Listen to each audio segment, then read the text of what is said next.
How many of you guys struggle with anticipation anxiety? It's a fancy word for saying procrastinate, which is a fancy word for saying I just can't get started. I bet you a lot of hands would go up all around the room, all around the virtual internet room, right? Because there's a kind of a fear inherent in making art. There's a risk to it. Because, like it or not, our identity is tightly wrapped up in this art making thing. Our soul, our feelings at least. And so getting started can mean failure. And that brings up a lot of anxiety. And so if you're one of those people, like I have tended to be in the past, you're not alone. And I would say, for me, partly it's kind of like singing. So bear with me. When one is singing, there's risk in that too. And sometimes when you're just singing around the house, you can't do things that you can do that when you're performing on stage. And the reason why is because you don't have the adrenaline to back you up. Now, adrenaline is a powerful, powerful thing. And adrenaline will allow you to do things that you just can't do when you're sitting around the house singing. And so that adrenaline is important. Okay, so with drawing, you need some kind of excitement, some kind of pump, right? The fear is actually good, the fear of failure. Because you're not just singing around the house. You're not just drawing around the house. You're putting something on the line. So that's good. So don't mistake, don't get rid of that fear / excitement. Okay, because you need it to get you through, to get you started and to get you through and to get you, because the excitement gets you started. And then sometimes, for me, or a lot of times, the fear comes when I'm saying, okay, I'm just going to start. And I don't care anymore about failure. Or at least I'm going to transform this failure into something I can kind of mine for gold. In other words, I'm going to learn from my failures. And that's going to allow me to love it. So I'm going to learn to fail and fall and love it. And free myself from the negative voices, the critic.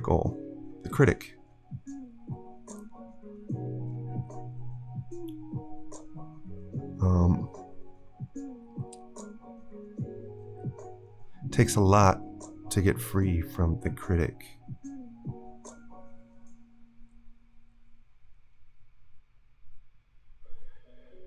Seems to me.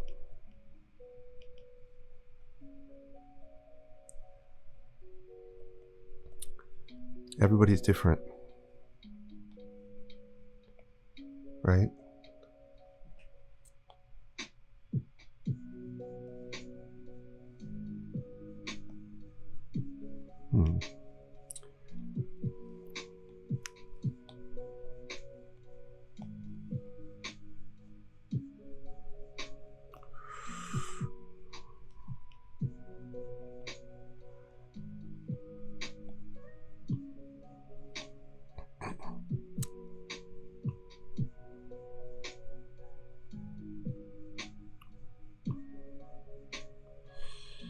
Okay, so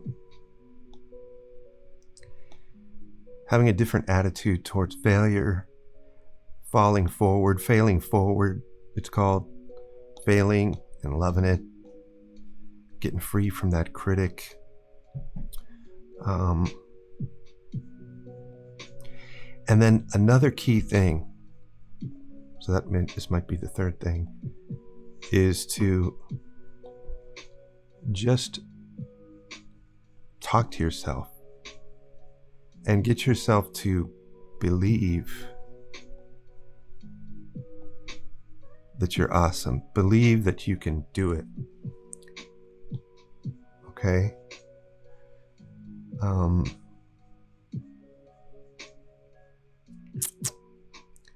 Where am I at? Let's try Orbic. And I find that one to be not as hard as you might think to just start believing.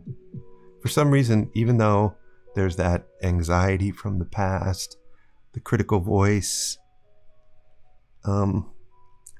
there's a part of me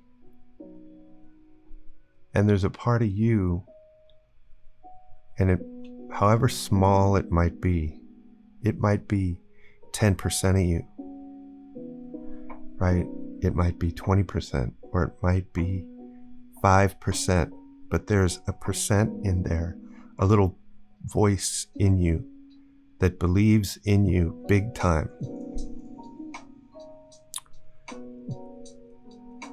And summoning up that person, that aspect of you, and then pumping that voice up and getting excited about it. So this is another part of the energy, the flow that you need. Can be partly fueled by fear and partly by the possibilities of what you can do. The possibilities of what you can do in the positive sense, not in the I'm gonna fail and love it, but in the this could be the best thing I've ever done. And then letting that flow,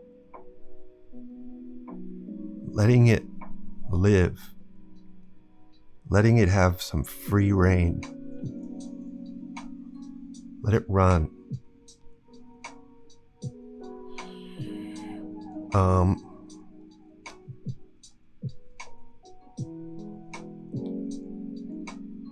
And let that voice play. Let it out.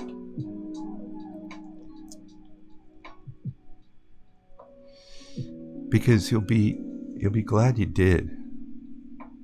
Because it's a cool voice. It's a great friend.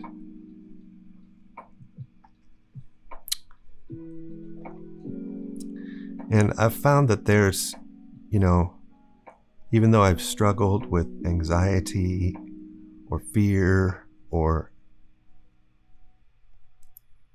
confidence and much more in the past,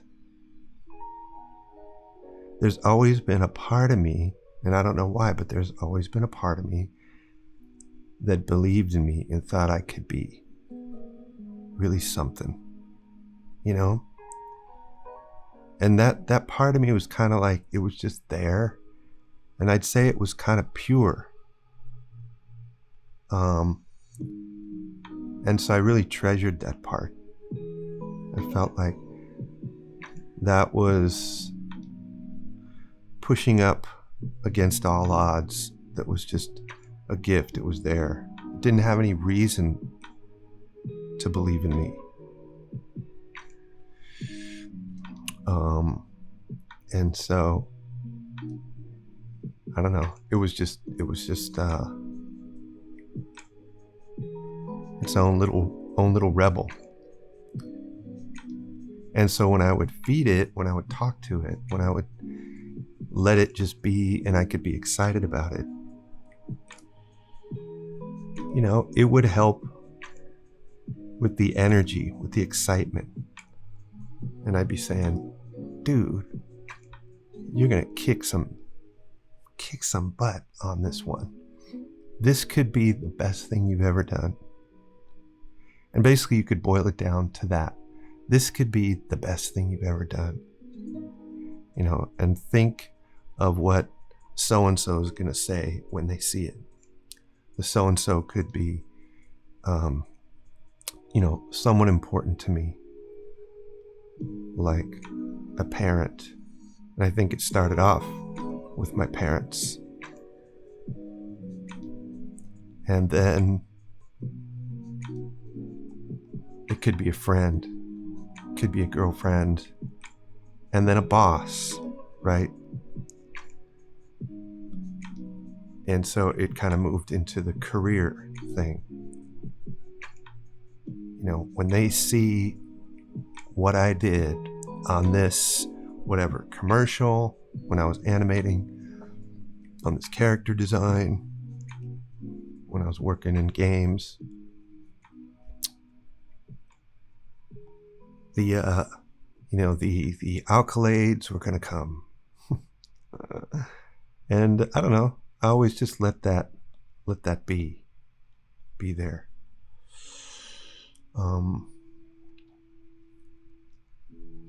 And let it have its sort of roam wherever it wanted to. Because it helped with the creation of art, the parts about art that are difficult. It helped with that. No two ways about that.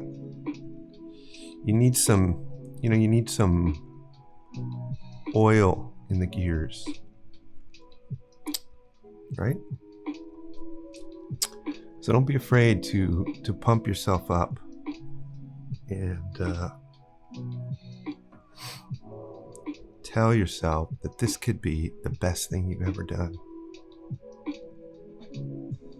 Because it has a better chance of being the best thing you've ever done if you believe that it could be the best thing you've ever done. Get it?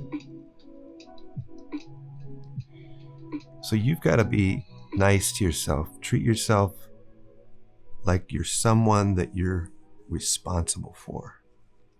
You're responsible for their health and well-being,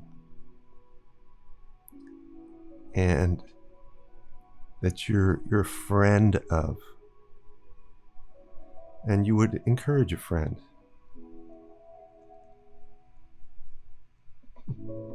Right? You'd encourage them right when they needed it.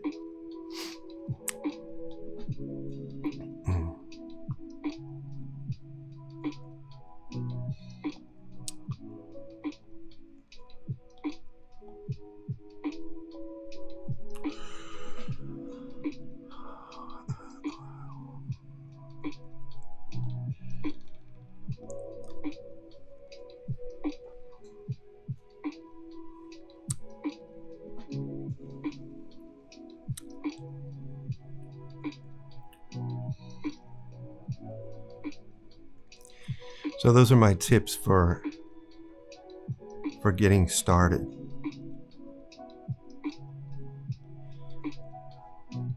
One is jump in and feel the fear and be ready to be okay with failure and learn to love it, because it's going to it'll either produce something good or you're going to fail and you're going to learn something from it. So it's not all bad. Right? And then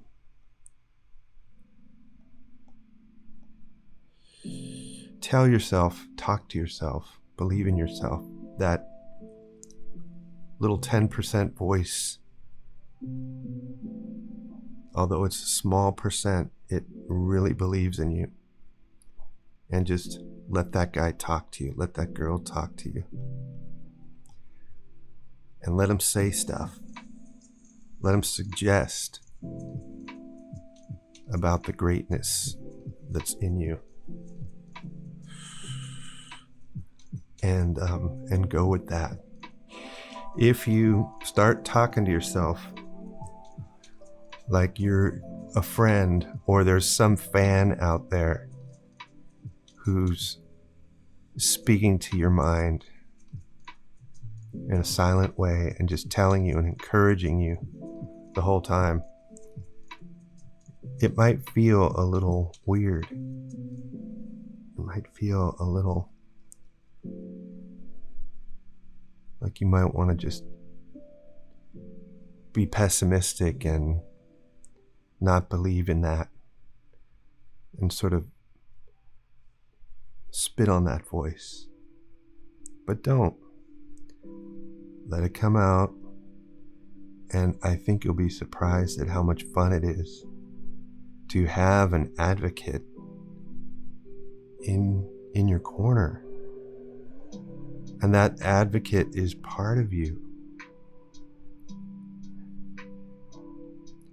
And it wants to be, or it's wants you to be acknowledged.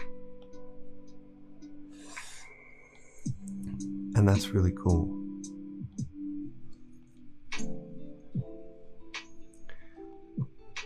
Everybody's got these fears, fears of being judged, fears of screwing up.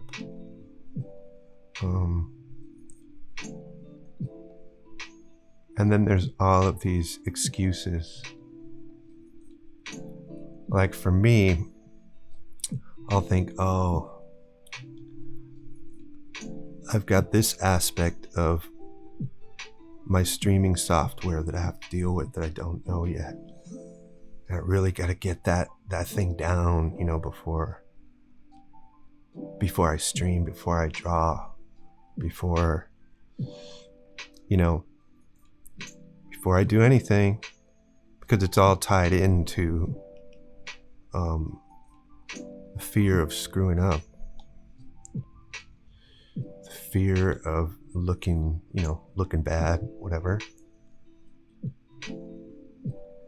Can't do a bad drawing in public.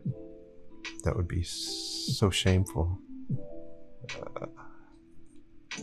So that goes back a long way. That was like ingrained in me a long time ago over different stuff, just, I don't know, family dynamics and, how the family dealt with screw ups.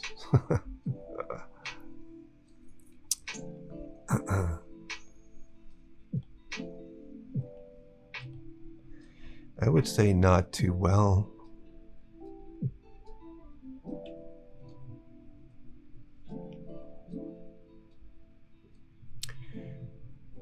But those things made me, and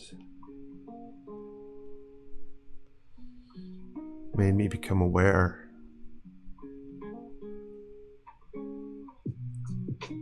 And kind of set me on a path to healing that stuff.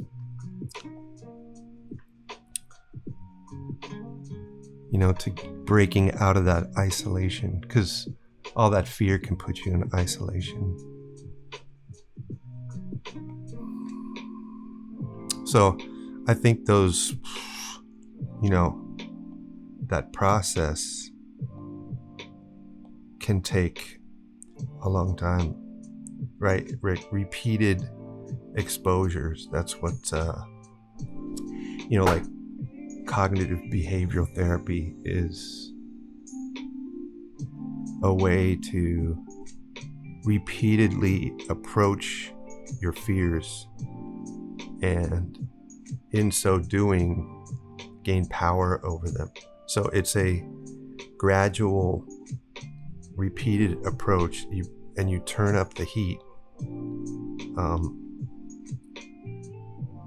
and approach the fear more and more until it just doesn't really bother you as much anymore. You know? And so it's pretty cool. It's just about exposure, you know? I think that's cool. And that's a courageous thing to do, is to, you know, say, well, I'm just going to face these fears. I'm just going to, you know, your deepest thing. It seems almost irresponsible, you know, to do that. It can seem overwhelming. It's like, why would you open the door to your fears? And it seems counterintuitive that there would be any benefit to that at all, or any possibility that that would be the avenue for healing, you know.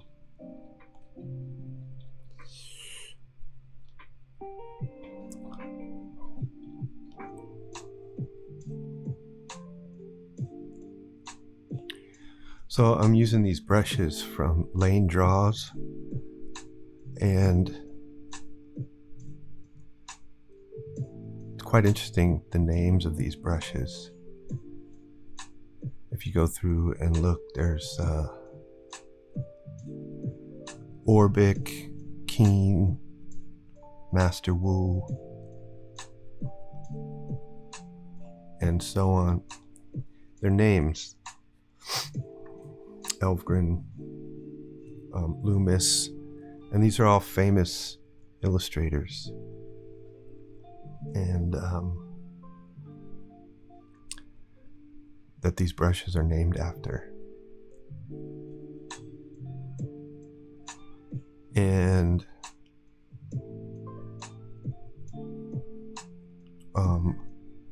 Orbic is one of my teachers, was one of my teachers before he passed away at a young age, and was amazing teacher, amazing artist. And I learned a ton from him. And then Wu is Jiaoming Wu, and he's the reason why I do any portrait drawing at all. He was kind of like my inspiration for that. And he's got, you know, this amazing way of making his drawings look like paintings. All right, everybody, thanks for tuning in to this edition of Tuesday Workouts. I hope you enjoyed it. If you found the content interesting, please give the video a like, subscribe to the channel, and hit the notification bells so you know when I'm going live or when I put out new content. All right, see you guys next time.